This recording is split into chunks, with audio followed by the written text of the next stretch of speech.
Жил-был художник один, домик имел и холсты, но он актрису любил, ту, что любила цветы. Он тогда продал свой дом, продал картины и кровь, и на все деньги купил целое море цветов. Миллиона, миллиона, миллион алых роз. Из окна, из окна, из окна видишь ты. Кто влюблен, кто влюблен, кто влюблен и всерьез свою жизнь для тебя превратит в цветы. Миллиона, миллиона, миллион алых роз.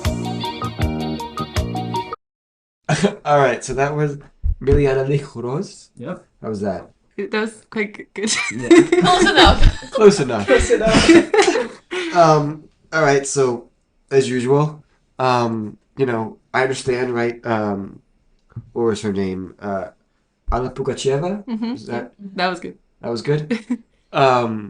Is like the equivalent of like the Madonna of Russia. Yes. So I don't know. Tell us a little bit about her and yeah, the song in general. So I'm not sure where to start. So Alla Pugacheva, she was really popular in Soviet Union. I feel like until these days, like of course this music is not as popular. Like young people don't really listen to this kind of music. It's more like a Soviet Union. Maybe our parents or even our grandparents would listen to that. But I feel like Alla Pugacheva is still a really well respected singer in Russia and in all like post like Soviet countries as well. Yeah, she's very influential. So she kind of, I don't know, the peak of her career was probably maybe the 70s, no, 80s, I would say. 80s, 90s, yeah. And then even like, I think she really kind of came off stage only maybe a couple of years ago. So she would still participate in all of the sort of events, all of the concerts, everything. And I think to this day, she's probably maybe even the most popular Russian female singer, I would say. But obviously, yeah, as Daria said, like the modern sort of generation doesn't quite listen to her songs. Like it's not something you would have in your playlist on a daily basis, but it's something we all know, we all grew up listening to. I mean, I'd say this is a bit subjective. Okay. No, I'm not saying I'm a big fan, but I know some people really like her songs. Okay. Yeah. I mean, I like her songs. Yeah, but I'd imagine this isn't, like something that, every single time you go outside, you're probably gonna hear it yourself. yeah, It's not yeah. like that kind of Yeah. thing anymore. It's more like nostalgic, Yeah, Yeah. it's even the vibe when you listen to it sort of gives you that sort of nostalgia. And like you guys mentioned earlier that Alla Pugacheva, right? Ooh, Yes. that was Perfect. really good. Yeah. Like she's kind of like a more of a Soviet musician, right? So I'm guessing that means that her music is like, state approved, past like Ooh. ticked all the boxes, like I don't think it was that strict, but it's sort of because since it's a pop music that's about love and relationship and so on, it doesn't fall into that category that has to be approved by the party. Oh no, So- I so don't you just mean like- it. I don't mean it literally. I just Yeah, mean that yeah. it's like Soviet friendly. I'm not sure. You know what I mean? Like Yeah, I mean, it's not inoffensive music. This is like Yeah, just- easy to yeah. pass. Yeah. So Yes, I mean, this was always played on like main like Russia state TV and like all the correct me if I'm wrong, but like the government supported channels. Yeah. Like she would perform on all the I don't know, like New Year's celebrations, all those like TV shows, TV programs that were played in like state Yeah. media. So obviously that was like kind of mainstream kind of thing. Yeah, because as I understand it, like under the Soviet Union, the like mainstream music was monopolized by the state, right? Like they had like Not as in monopolized, but people. So the let's put it this way: the channels to gain popularity and broadcast your artworks, they would be monopolized by the government. So it wouldn't be necessarily that you have to like tick your boxes for every song you write. of course. But if you write a song, you'd probably have to be at least verbally sort of approved. No, not as in like that you have to report, but yeah. if the state thinks that this song is alright, we'll let it pass. Basically, it wasn't as strict, but I think the main reason is also those songs are just most of her songs are about like romance or like I don't know some personal life. So it's not something you can really. It's not the songs you used to like speak up against the government. So it didn't so really it's matter to something them. Yeah. irrelevant to that. Yeah. But Yeah, so like the question I was kind of leading up to was whether like this song and I suppose like this genre and this type of music, whether it's representative of the music of the time. it definitely, I Yes, think yeah, yes. Right? yes. Yeah.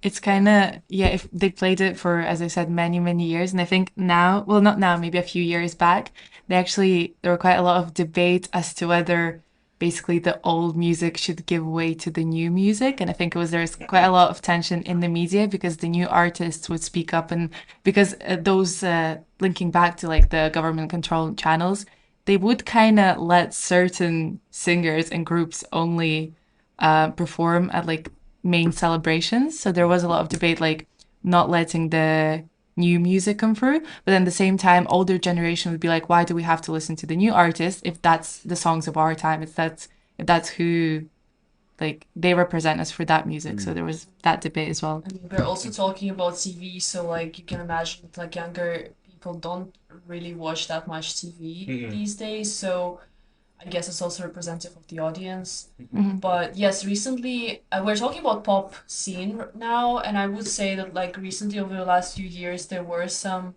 modern pop singers coming up to like the mainstream like state channels as well. But yeah, it's not that many, and these So usually when like singers are this big, they have appeal like internationally as well. Does she have any songs that she like in other languages besides Russian?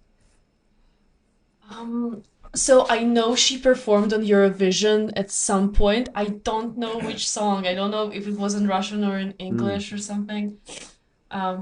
Yeah, but she was definitely participating in Eurovision, I think in the 80s. Not sure which year. But like typically all her songs are in Russian. Yeah, Yeah. I think All the main ones are in yeah, Russian. I think she's known in other countries because she's quite a big figure in Russia, but I don't think her songs would be like translated or listened to by like other people from Right. other countries. Like the target audience is definitely local. Yeah, definitely, most definitely. Especially since it's like broadcasted on like the TV channels in Russia mostly. I think that's where, or like radios. So I was also just wondering, I don't know whether this is going to be a stupid question at all, but I'm just gonna, No stupid I'm just gonna shoot it, see what happens.